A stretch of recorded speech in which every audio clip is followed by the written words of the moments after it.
नमस्कार, आदाब, सत श्री अकाल। मैं सुप्रिया आप सबका स्वागत करती हूँ डेली करंट अफेयर्स की क्लास में। दोस्तों, जैसा कि आज 10 नवंबर है, तो आज की क्लास में हम 10 नवंबर से रिलेटेड जो भी न्यूज है, जो भी इवेंट्स है जो हमारे एग्जाम के लिए इंपॉर्टेंट है, हम उन्हें के करके यहाँ पे डिस्कस करेंगे। तो चलिए जल्दी से आप सभी लोग सेशन से जुड़ जाइए, सेशन को ज्यादा से ज्यादा शेयर करिए। और जैसा कि मैं आप सब लोगों से कहती हूँ कि जब भी आप क्लास कर रहे हो, चाहे अभी चाहे बाद में, तो अपने साथ एक नोटबुक और पेन लेकर के बैठा करिए, क्योंकि जब भी मैं क्वेश्चन आंसर डिस्कस करती हूँ तो उस दौरान कुछ और भी इंपॉर्टेंट फैक्ट्स, इंपॉर्टेंट पॉइंट्स को बताती हूँ, जहां से पूरी संभावना होती है क्वेश्चंस को पूछे जाने की। तो उन पॉइंट्स को, उन फैक्ट्स को नोट डाउन करिए, रिवीजन करते रहिए, अपने भी कोई शॉर्ट नोट्स बनाते रहिए, ठीक है। तो चलिए जल्दी से आप सभी लोग सेशन से जुड़िए, सेशन को शेयर करिए और हाँ, चैनल को सब्सक्राइब करना और बेल आइकन को प्रेस करना ना भूलें, क्योंकि मैं डेली इसी टाइम मॉर्निंग में आप सभी लोगों से करंट अफेयर्स की क्लास में मिलती हूँ और बहुत सारे इंपॉर्टेंट चीजों को डिस्कस करती हूँ। चलिए देर नहीं करते हैं और अपनी क्लास को स्टार्ट करते हैं। आज की क्लास में हमारा सबसे पहला प्रश्न है कि हाल ही में कहा प्रधानमंत्री नरेंद्र मोदी की उपलब्धियों और विरासत पर लिखी गई 2 पुस्तकों का विमोचन किया गया है। तो प्रधानमंत्री नरेंद्र मोदी जी ने अपने कार्यकाल के दौरान जो कुछ भी उपलब्धियां, जो कुछ भी उन्होंने इस देश के लिए किया, इस देश की प्रगति के लिए जो उन्होंने अपना महत्वपूर्ण योगदान दिया, उसमें 2 पुस्तकें लिखी गई हैं। इन 2 पुस्तकों का विमोचन कहाँ किया गया है? दुबई में, दोहा में, अबू धाबी में या फिर मस्कट में। थोड़ी देर के लिए वीडियो को पॉज करिए और आंसर दीजिए। जिन्हें आंसर आता है वो भी आंसर दे, इससे उनका रिवीजन होगा, और जिन्हें आंसर नहीं आता है वो ध्यान से देखें ताकि उन्हें आ जाए, ठीक है। तो दोस्तों, इसका जो करेक्ट आंसर है वो है ए, दुबई में किया गया है इन 2 पुस्तकों का विमोचन। दुबई जो कि संयुक्त अरब अमीरात का सबसे बड़ा शहर है, और संयुक्त अरब अमीरात यानी कि यूएई का जो कैपिटल है दोस्तों वो है अबू धाबी। आइए इसकी व्याख्या को देखते हैं।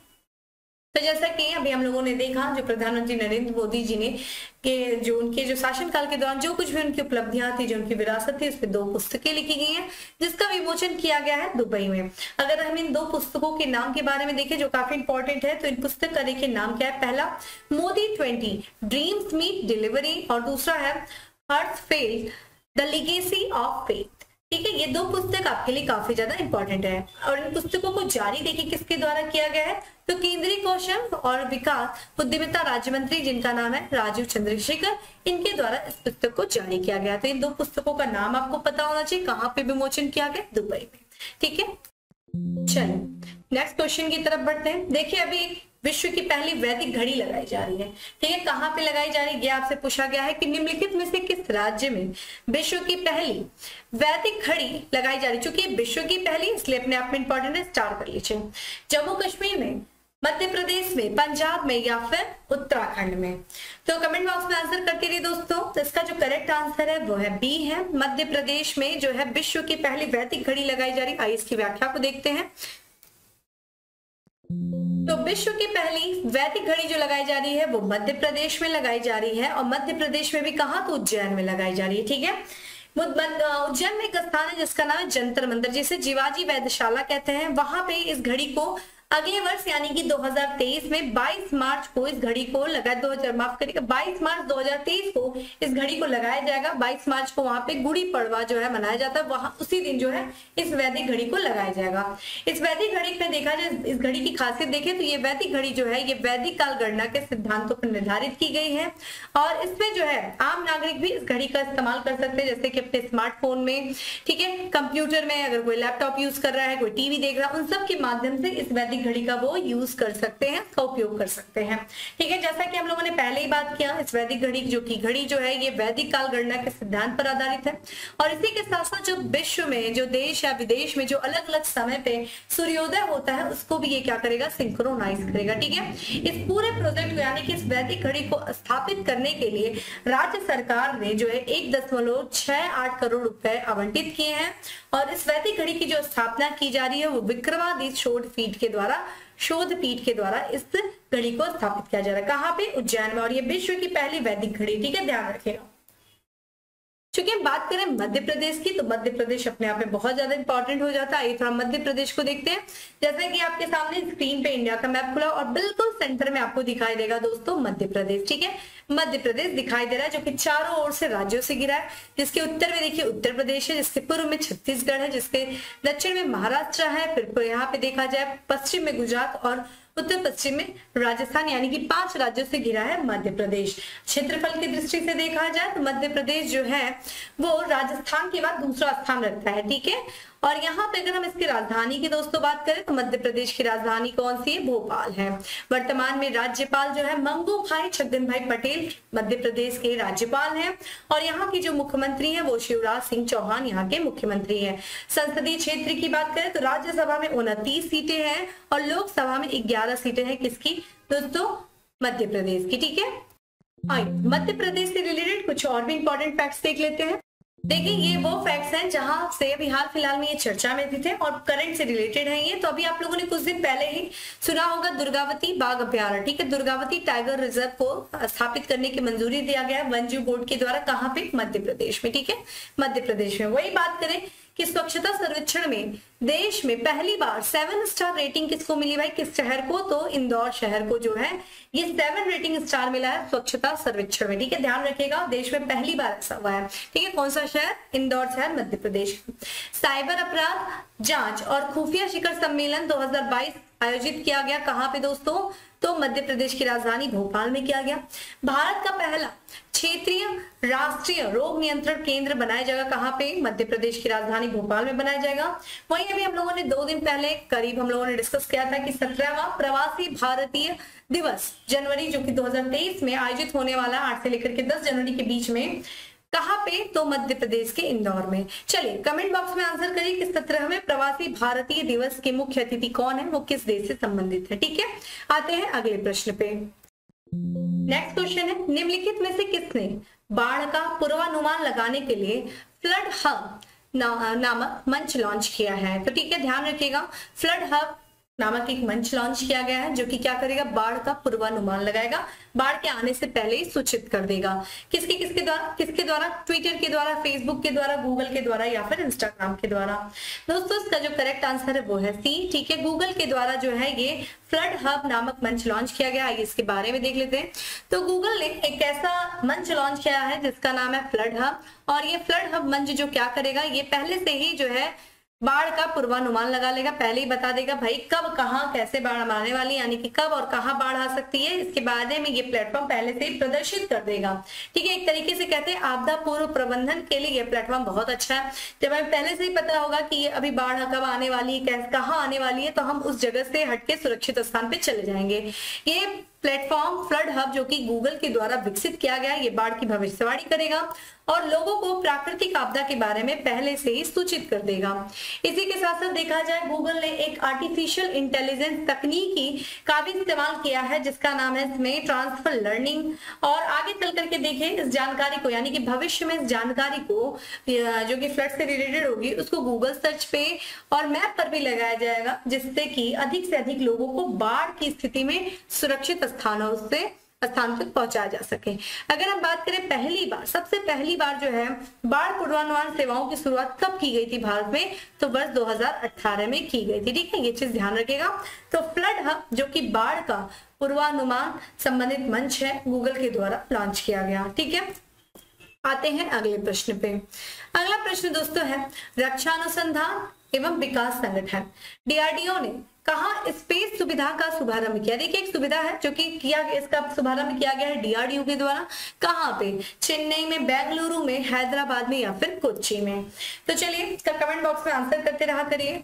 तो इसका करेक्ट आंसर है दोस्तों कोच्चि, ठीक है। केरल के कोच्चि में स्पेस सुविधा का शुभारंभ किया गया। आइए इसकी व्याख्या को देखते हैं। तो जैसा कि आप जान रहे हैं DRDO यानी कि defence research and development organisation ने कोच्चि में देखिए एक लेबोरेटरी है जिसका नाम है naval physical and oceanographic laboratory. वहां पे इसने स्पेस सुविधा का शुभारंभ किया है। स्पेस का देखिए फुल फॉर्म क्या है, ये आपके लिए इंपॉर्टेंट है, ध्यान रखिएगा। Submersible platform for acoustic characterisation and evolution. ध्यान रखिएगा, इसका पूरा फुल फॉर्म आपसे पूछा जा सकता है। दोस्तों ये सुविधा क्या है ये ध्यान रखिएगा। तो ये सुविधा जो है यह जहाज, ठीक है, जो जहाजों, पनडुब्बियों और हेलीकॉप्टरों सहित विभिन्न प्लेटफॉर्मों पर भारतीय नौसेना द्वारा उपयोग के लिए विकसित सोनार प्रणालियों के लिए एक अत्याधुनिक परीक्षण और मूल्यांकन सुविधा है। तो आपको पता है कि जो पनडुब्बी होते हैं, हेलीकॉप्टर होते हैं, जो जहाज होते हैं, इसमें एक सोनार तकनीकी का इस्तेमाल किया जाता है, ठीक है, सोनार तकनीकी। तो सोनार तकनीकी क्या है भैया, ये भी जान लीजिए। देखिए सोनार का फुल फॉर्म क्या है, साउंड नेविगेशन, ठीक है, साउंड नेविगेशन एंड रेंजिंग, ठीक है, एंड रेंजिंग, ये इसका फुल फॉर्म है, ठीक है, ध्यान रखिएगा, ये इंपॉर्टेंट है। तो इस तकनीकी के द्वारा जो भारतीय कोई जहाज है, कोई पनडुब्बी, कोई भी चीज है, उसको देखा जाए समुद्र के अंदर हो गया या समुद्र की सतह पर अगर कोई वस्तु है तो उसके बारे में जानकारी मिल सकती है, या फिर समुद्र की गहराई। देखिए इस तकनीकी में जो है एक साउंड जो है वो निकलता है जिसका नाम है, देखा जाए अल्ट्रासाउंड, ठीक है, अल्ट्रासाउंड, ठीक है, ध्यान रखिएगा, पराध्वनि। तो इस तकनीकी में जो है एक ध्वनि संचरण किया जाता है इस तकनीकी के माध्यम से, जिस ध्वनि का नाम क्या है, अल्ट्रासाउंड, जिसे पराध्वनि कहते हैं।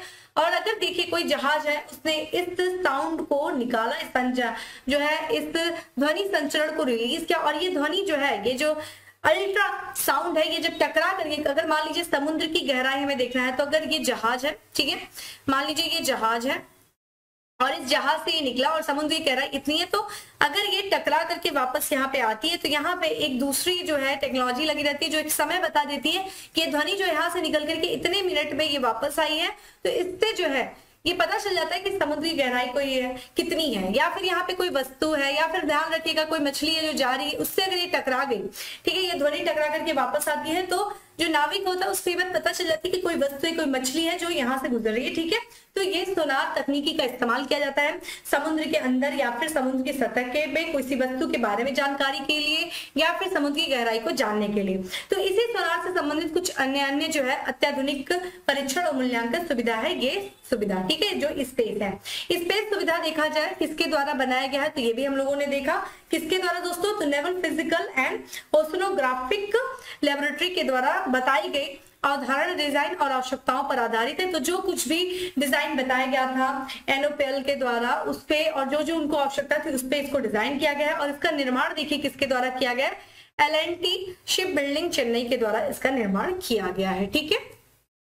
चलिए नेक्स्ट क्वेश्चन पे बढ़ते हैं। नेक्स्ट है हमारा क्वेश्चन की, निम्नलिखित में से किसकी अध्यक्षता में भारत के 22वें विधि आयोग का गठन किया गया है। तो 22वें विधि आयोग का गठन किया गया है, और ये किसकी अध्यक्षता में, न्यायमूर्ति ऋतुराज अवस्थी, न्यायमूर्ति रंजन गोगोई, न्यायमूर्ति T शंकरन, न्यायमूर्ति BS चौहान।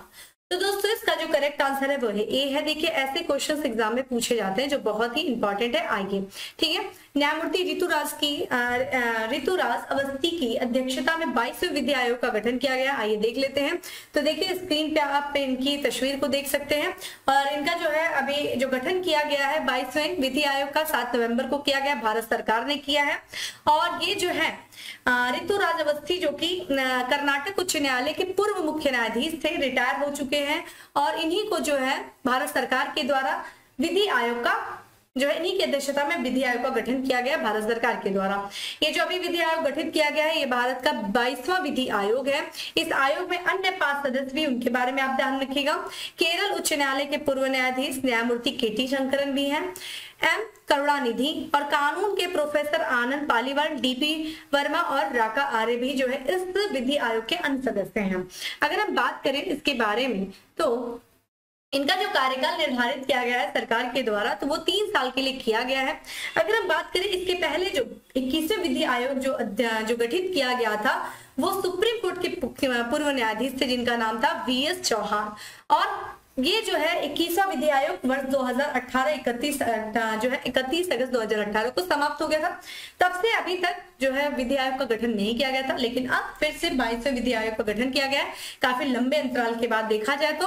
अगर हम बात करते हैं विधि आयोग जो एक संस्था है वो क्या है, तो विधि आयोग को कानून मंत्रालय जो है वो किस रूप में वर्णित करता है, तो ये एक गैर सांविधिक निकाय, यानी कि ना तो इसका गठन संविधान में जो है लिखित प्रावधानों के द्वारा किया गया, ना ही किसी संसद के द्वारा बनाए गए कानून के द्वारा, बल्कि इसको भारत सरकार की अधिसूचना के द्वारा जो है इसे गठित किया जाता है।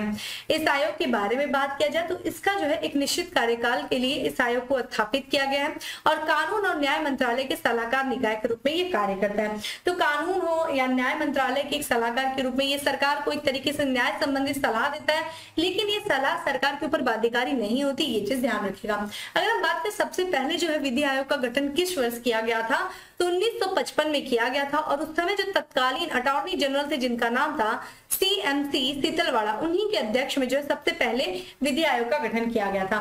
ध्यान रखिएगा 2022 में 22वां विधि आयोग और 2028 में 21वां विधि आयोग जो है समाप्त हुआ था। किसकी अध्यक्षता में, तो न्यायमूर्ति VS चौहान। ये आपके लिए काफी इंपॉर्टेंट क्वेश्चन है, ठीक है, तो थोड़ा सा विधि आयोग के बारे में पढ़ लीजिए। चलिए, तो नेक्स्ट क्वेश्चन है हमारा, पर्पल फेस्ट सेलिब्रेटिंग डाइवर्सिटी का आयोजन जनवरी 2023 में कहाँ किया जाएगा? पुडुचेरी में, पणजी में, कवरत्ती में या फिर चेन्नई में? तो दोस्तों इसका जो करेक्ट आंसर है वो है बी। तो गोवा की राजधानी पणजी में पर्पल फेस्ट सेलिब्रेटिंग डाइवर्सिटी का आयोजन किया जाएगा जनवरी 2023 में। आइए इसके बारे में देख लेते हैं। तो पणजी में आयोजित किया जा रहा है पर्पल फेस्ट सेलिब्रेटिंग डाइवर्सिटी। कब से कब तक 2023 में किया जाएगा? 6 से लेकर के 8 जनवरी के बीच में किया जाएगा। यहाँ पे जो इस फेस्ट का जो अनावरण किया गया है वो गोवा के मुख्यमंत्री जिनका नाम है प्रमोद सावंत, उन्हीं के द्वारा जो है गोवा पर्पल फेस्ट के लिए लोगों का अनावरण किया गया है। इसे जो है आयोजित किया जा रहा है संयुक्त रूप से गोवा के सामाजिक कल्याण और मनोरंजन सोसाइटी निदेशालय के सहयोग से इसे आयोजित किया जा रहा है।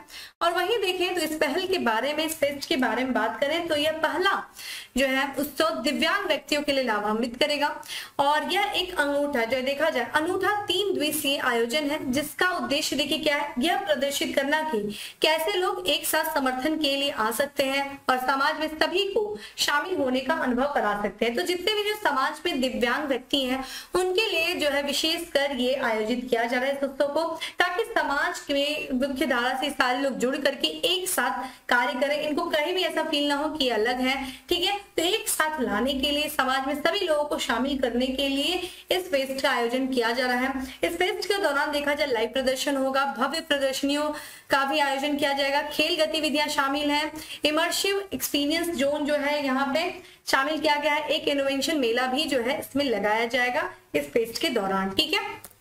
चूंकि हम बात करें गोवा के बारे में तो ये गोवा के बारे में देख लेते। देखिए आपके सामने खुला है इंडिया का मैप और इंडिया में देखेंगे आप दक्षिण की तरफ जाएंगे, दक्षिण से पश्चिम की तरफ थोड़ा सा देखेंगे तो आपको यहाँ पे गोवा दिखेगा, जो कि यहाँ पे देखा जाए भारत का सबसे छोटा राज्य है, ठीक है, क्षेत्रफल की दृष्टि से। और गोवा देखा जाए 2 राज्यों से घिरा हुआ है, उत्तर में महाराष्ट्र, दक्षिण में कर्नाटक से घिरा हुआ है, ठीक है। और इसकी जो सीमा है एक सामुद्रिक सीमा जो कि अरब सागर से लग रही है। गोवा की राजधानी की दोस्तों बात किया जाए तो पणजी जो है इसकी राजधानी है। राज्यपाल PS श्रीधरन यहाँ के राज्यपाल हैं और यहाँ के जो मुख्यमंत्री है वो प्रमोद सावंत यहाँ के मुख्यमंत्री हैं। राज्यसभा की सीटों की बात किया जाए दोस्तों तो 1 सीट राज्यसभा में और 2 सीटें जो है वो लोकसभा में है। गोवा से रिलेटेड कुछ अन्य भी महत्वपूर्ण इंपॉर्टेंट फैक्ट्स जो अभी हाल फिलहाल में करंट में रहा है और आपके एग्जाम के लिए भी उतना ही इंपॉर्टेंट है। सबसे इंपॉर्टेंट चीज है कि भारत का पहला अल्कोहल म्यूजियम स्थापित किया गया कहाँ पे दोस्तों? गोवा में। तो ठीक है, तो शराब का ये म्यूजियम है, ये संग्रहालय अल्कोहल म्यूजियम जो कि भारत का पहला है, ये गोवा में स्थापित किया गया। धरोहर नामक राष्ट्रीय सीमा शुल्क GST संग्रहालय, national museum of custom and GST, ठीक है, इसका एक संग्रहालय बनाया गया है, म्यूजियम बनाया गया जिसका नाम क्या है? धरोहर। ये ध्यान रखिएगा। कहाँ पे इसका उद्घाटन किया गया? गोवा में किया गया है। जो हमारे वर्तमान फाइनेंस मिनिस्टर हैं उन्हीं के द्वारा किया गया था। कमेंट बॉक्स में आंसर करिए कौन है हमारी वित्त मंत्री। भारत का पहला रेबिज मुक्त राज्य कौन बना है दोस्तों? गोवा बना है, ठीक है। और हर घर जल मिशन के तहत हर घर को नल का पानी उपलब्ध कराने वाला पहला राज्य कौन बना है दोस्तों? गोवा बना है। ये मोस्ट इंपॉर्टेंट है, ठीक है। तो हर घरों में नल से पानी उपलब्ध कराने वाला पहला राज्य गोवा है। किस मिशन के तहत? हर घर जल मिशन के तहत। तो ये इंपॉर्टेंट कुछ फैक्ट्स है किससे रिलेटेड दोस्तों? आपके करंट अफेयर्स गोवा से रिलेटेड। आइए आते हैं अगले प्रश्न पे। पूर्वोत्तर ओलंपिक खेलों का दूसरा संस्करण किस राज्य में आयोजित किया जाएगा? तो जो हमारा नॉर्थ ईस्ट है स्टेट, वहां पे ओलंपिक खेल खेले जाते हैं, उनके पूर्वोत्तर ओलंपिक खेल, वहां पे भी इसका जो है पूर्वोत्तर ओलंपिक खेल का दूसरा संस्करण आयोजित किया जा रहा है। कहाँ पे? असम में, त्रिपुरा में, मेघालय में या फिर मिजोरम में। दोस्तों इसका जो करेक्ट आंसर है वो है सी, मेघालय में पूर्वोत्तर ओलंपिक खेलों का दूसरा संस्करण आयोजित किया जा रहा है। आइए इसके बारे में देखते हैं। तो मेघालय की जो राजधानी शिलांग, वहां पे इसका आयोजन किया जाएगा। पूर्वोत्तर ओलंपिक खेलों का ये दूसरा संस्करण, ये चीज ध्यान रखिएगा, ठीक है। यहाँ पे देखा जाए ये किसके द्वारा इसको जो है मेजबानी की जा रही, तो मेघालय सरकार और नॉर्थ ईस्ट ओलंपिक एसोसिएशन जो है इसकी मेजबानी करेगा। कब से कब तक, तो 10 से लेकर के 16 नवंबर, यानी कि आज से शुरू होगा, 16 नवंबर तक होगा। और ये जो है नॉर्थ ईस्ट ओलंपिक गेम 2 का जो है ये आयोजन किया जा रहा है। इस खेल में यानी कि जो उत्तर पूर्व ओलंपिक खेल है उसमें कितने खेलों को शामिल किया गया है, 18 खेलों को शामिल किया गया है। और इस वर्ष जो इसका लोगो है, जो शुभंकर है, वो ध्यान रखिएगा, आप स्क्रीन पे उसकी तस्वीर भी देख सकते हैं, तो नियो, ठीक है, जो आधिकारिक खेल का शुभंकर है दोस्तों वो नियो है, मेघालय राज्य का पशु जिसको धूमिल तेंदुआ, जिसकी आप तस्वीर यहाँ पे देख रहे थे। और यहाँ वहां की जो जनजाति का जो पारंपरिक वेशभूषा है उसको ये धारण किया हुआ है, नियो, ठीक है। इस खेल का उद्देश्य क्या है, जो नॉर्थ ईस्ट ओलंपिक गेम है इसका उद्देश्य देखिए क्या है, खेल गतिविधियों में अधिक से अधिक युवाओं की भागीदारी को प्रोत्साहित करना। ज्यादा से ज्यादा जो वहां के युवा हैं वो खेल गतिविधियों में वो भाग लें, वो उत्साह मतलब एक तरीके से उनकी जो है भागीदारी इसमें ज्यादा बढ़े। इससे क्या होगा, जो प्रारंभिक स्तर पर उच्च स्तर और अंतर्राष्ट्रीय प्रतियोगिता के लिए प्रतिभा की खोज की जा सकेगी, ठीक है। तो जो भी इंटरनेशनल लेवल पे जो गेम खेले जाते हैं उनमें जो है भारत का प्रतिनिधित्व करने वाले जो युवा होंगे उनकी खोज की जा सकेगी। इसी उद्देश्य से जो है ये नॉर्थ ईस्ट ओलंपिक गेम का आयोजन किया जाता है। अगर हम बात करें ये दूसरा संस्करण था, तो पहला संस्करण कब हुआ था, उत्तर पूर्व ओलंपिक खेल का। तो उत्तर पूर्व ओलंपिक खेल का पहला संस्करण जो हुआ था वो अक्टूबर 2018 में हुआ था। कहां पे हुआ था दोस्तों, मणिपुर में हुआ था, ठीक है। अभी मेघालय में हो रहा है, तो इंपॉर्टेंट है, ध्यान रखिएगा। आते हैं हम अपने अगले प्रश्न पे। हमारा अगला प्रश्न है कि निम्नलिखित में से कौन से राज्य ने पुष्कर मेले की मेजबानी की है, मध्य प्रदेश, राजस्थान, गुजरात या फिर Maharashtra. Correct answer is B, Rajasthan में जो है पुष्कर मेला का आयोजन किया जाता है। और इस वर्ष जो है पुष्कर मेला में दोस्तों पशु नहीं शामिल थे, पुष्कर मेले में पशु नहीं थे। तो यहाँ पे कारण हम देखेंगे क्या था, तो 8 दिवसीय प्रतिष्ठित पुष्कर मेला था जिसकी मेजबानी किसने किया दोस्तों, राजस्थान ने किया। ये देखा जाए 1 से लेकर के 9 नवंबर तक के बीच में आयोजित किया गया था। और पुष्कर मेला को पुष्कर ऊंट मेला, कार्तिक मेला या फिर कार्तिम का मेला भी कहा जाता है। तो ऊंट मेला भी कहा जाता है, कार्तिक मेला भी कहा जाता है, कार्तिम क्यों है ना मेला भी कहा जाता है। इस वर्ष देखा जाए इस पुष्कर मेला में पशुओं को शामिल नहीं किया गया था। उन कारण क्या था कि एक रोग था जिसका नाम है ढेलेदार चर्म रोग, ये पशुओं में फैल गया था, जिसकी वजह से जो है पुष्कर मेला जो है इस बार लोकप्रिय पशु मेले के बिना जो है इस वर्ष पुष्कर मेला आयोजित किया गया था। इस दौरान देखा जाए एक अभियान चलाया गया जिसका नाम है पुष्कर चलो अभियान। और इसके तहत जो है इस वर्ष राज्य पर्यटन विभाग ने मेले के लिए दुनिया भर से पर्यटकों को आमंत्रित किया था। तो जो राज्य सरकार का जो पर्यटन विभाग है उसने एक अभियान चलाया पुष्कर चलो अभियान, और इसके तहत जो है जितने भी पर्यटक है दुनिया भर से उनको आमंत्रित किया आए इस राज्य के त्योहार पुष्कर मेला को देखें, यहाँ की विविधताओं को देखें, ठीक है। और इस वर्ष देखा जाए ऊंट दौड़ पुष्कर उत्सव का 2022 प्रमुख आकर्षणों में से एक रहा है, ठीक है। तो ध्यान रखिएगा पुष्कर मेले का आयोजन राजस्थान ने किया है। नेक्स्ट क्वेश्चन पे बढ़ते हैं। नेक्स्ट क्वेश्चन है हमारा कि विज्ञान और शांति का अंतरराष्ट्रीय सप्ताह कब से कब तक मनाया जाएगा। 7 से लेकर के 13 नवंबर, 8 से लेकर के 14 नवंबर, 9 से लेकर के 15 नवंबर या फिर 10 से लेकर के 16 नवंबर। करेक्ट आंसर सी है 9 से लेकर के 15 नवंबर, यानी कि ये सप्ताह जो है वो विज्ञान और शांति का अंतरराष्ट्रीय सप्ताह चल रहा है जो कि 15 नवंबर तक मनाया जाएगा। आइए इसके बारे में देख लेते हैं। तो international week of science and peace प्रत्येक वर्ष 9 से लेकर के 14 नवंबर तक मनाया जाता है, ठीक है। ध्यान रखिएगा 15 यहाँ पे होना चाहिए था, 15 नवंबर तक मनाया जाता है, ठीक है, 15। और यह कार्यक्रम लोगों को बेहतर तकनीकी विकसित करने और अपने देशों में शांति कायम रखने के लिए प्रोत्साहित करने के लिए मनाया जाता है, ठीक है। अगर हम बात करें सबसे पहले इस दिवस को कब मनाया गया था, इस सप्ताह को, तो विज्ञान और शांति का अंतरराष्ट्रीय सप्ताह पहली बार 1986 में मनाया गया था।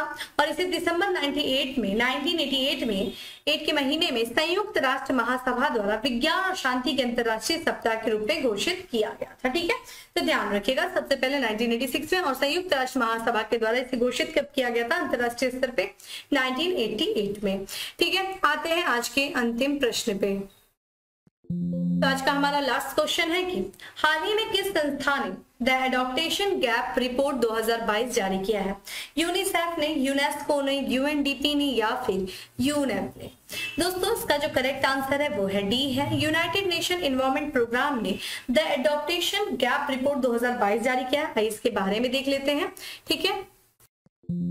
तो अगर हम इसकी व्याख्या को देखें तो जैसा कि हम लोगों ने देखा, संयुक्त राष्ट्र पर्यावरण कार्यक्रम यानी कि यूनाइटेड नेशन एनवायरमेंट प्रोग्राम के द्वारा ये रिपोर्ट जारी किया गया जिसका नाम है the adaptation gap report 2022 too little too slow climate adaptation failure puts world at risk. ठीक है, ध्यान रखिएगा, बहुत ही जो कुछ भी प्रयास किया जा रहा है क्लाइमेट जो जलवायु परिवर्तन को, जो जलवायु परिवर्तन है उसकी रोकथाम के लिए जितना भी जो प्रयास किया जा रहा है वो टू लिटिल यानी कि बहुत छोटा और बहुत ही धीमे है। इसी शीर्षक से इस रिपोर्ट को जारी किया गया है यूनेप के द्वारा। और इसमें देखिए क्या बताया गया है, ये जो रिपोर्ट है वो अनुकूलन योजना, वित्त पोषण और कार्यान्वयन पर वैश्विक प्रगति का विज्ञापन आधारित मूल्यांकन प्रदान करने के लिए 2014 से, ध्यान रखिएगा, यूनेप के द्वारा 2014 से प्रत्येक वर्ष जो है इस रिपोर्ट को प्रकाशित किया जाता है। ठीक है, अनुकूलन योजना के लिए, वित्त पोषण के लिए और कार्यान्वयन पर जो वैश्विक प्रगति है उसके मूल्यांकन के लिए इस रिपोर्ट को 2014 से जारी किया जा रहा है यूनेप के द्वारा। इस वर्ष जो ये रिपोर्ट जो आई है एडॉप्टेशन गैप रिपोर्ट 2022, उसमें देखिए क्या निष्कर्ष दिया गया है कि अनुकूलन योजना, अनुकूलन मतलब क्या हो गया दोस्तों, ये ध्यान रखिएगा कि जो पहले से मतलब जलवायु परिवर्तन परिणामों के बचाव के लिए जो पहले से किया गया जो कार्य है, जो प्रयास है वो, ठीक है, और जो वित्त पोषण है जलवायु परिवर्तन के लिए कार्यान्वयन के में वर्तमान वैश्विक प्रयास बढ़ते जलवायु संबंधी जोखिमों को दूर करने के लिए अपर्याप्त है। तो जो कुछ भी जो प्रयास किया जा रहा है वर्तमान में जलवायु परिवर्तन के जोखिमों को रोकने के लिए या दूर करने के लिए वो अभी बहुत ही ज्यादा अपर्याप्त है, बल्कि और भी बहुत कुछ करने की आवश्यकता है वैश्विक स्तर पर, वैश्विक जो ये देश है उनके द्वारा। ठीक है, तो यही इस रिपोर्ट में बताया गया है जो कि यूनेप के द्वारा जारी किया गया है। तो आइए यूनेप के बारे में देख लेते हैं, यानी कि यूनाइटेड नेशन, ठीक है, ध्यान रखिएगा यहाँ पे यूनाइटेड नेशन है, नेशनल नहीं है, एनवायरमेंट प्रोग्राम जिसकी स्थापना 5 जून को की गई थी 1952 को, ठीक है, माफ करिएगा 1972 को। मुख्यालय दोस्तों इसका है नैरोबी में, जो कि केन्या की राजधानी नैरोबी में है। वर्तमान में जिसकी अध्यक्ष है वो एंजल एडर्सन जो है ये इसके अध्यक्ष हैं। और मुख्य रिपोर्ट जो जारी किया जाता है यूनेप के द्वारा तो उत्सर्जन गैप रिपोर्ट, जो कि अभी हम लोगों ने देखा, वैश्विक पर्यावरण outlook, invest into healthy planet report जो है इसके द्वारा जारी किया जाता है। तो ये यूनेप से रिलेटेड कुछ महत्वपूर्ण जानकारी थी। अब आते हैं फैक्ट्स ऑफ द डे में, छोटा पैकेट बड़ा धमाका। तो सबसे पहला जो फैक्ट ऑफ द डे है वो है स्केचर्स इंडिया, जो कि एक फुटवियर कंपनी है, उसने अपना ब्रांड एम्बेसडर किससे नियुक्त किया है, तो ये अभिनेत्री कीर्ति सेनन को अपना ब्रांड एम्बेसडर नियुक्त किया। किसने, स्केचर्स इंडिया ने। अंतरराष्ट्रीय कन्नड़ रत्न पुरस्कार से सम्मानित किया जाएगा किसे, वाईकेसी वाडियार को किया जाएगा। वहीं बात करें उत्तर प्रदेश सरकार ने मथुरा वृंदावन को कार्बन न्यूट्रल टूरिस्ट डेस्टिनेशन बनाने की घोषणा किया। कब तक, 2041 यानी कि 2041 तक जो मथुरा वृंदावन का क्षेत्र है उसको उत्तर प्रदेश सरकार के द्वारा कार्बन न्यूट्रल टूरिस्ट डेस्टिनेशन बनाने की घोषणा की गई है। विधि आयोग के अध्यक्ष बनाए गए हैं ऋतुराज अवस्थी, जिनके बारे में अभी हम लोगों ने चर्चा किया। वहीं देखा जाए उदय यानी कि unique identification authority of India के ने यूजर्स के बेहतर अनुभव के लिए चैट बॉट लॉन्च किया जिसका नाम है आधार मित्र। ठीक है, आधार मित्र। तो ये था आज का हमारा फैक्ट्स ऑफ द डे। तो दोस्तों आज की क्लास में हम लोगों ने कुछ इंपॉर्टेंट एमसीक्यूज देखे, कुछ क्वेश्चंस देखे हैं और फिर हम लोगों ने फैक्ट्स ऑफ द डे देखा। इस तरीके से हम लोगों ने अप्रॉक्स 15 क्वेश्चंस को डिस्कस किया और बहुत सारी इंपॉर्टेंट चीजों को देखा। तो चलिए, जो भी मैंने आप लोगों से क्वेश्चंस पूछा है उसका आंसर करिए। बाकी कोई भी और समस्या है तो आप कमेंट बॉक्स में आप उस चीज को लिखिए, चीजें जो भी आपको नहीं समझ में आ रही है उस चीज को कमेंट बॉक्स में लिखिए, ठीक है, और लाइक करिए, सेशन को शेयर करिए, ठीक है। चलिए फिर मिलते हैं अगले सेशन में, तब तक के लिए bye, have a good day, stay safe, stay happy.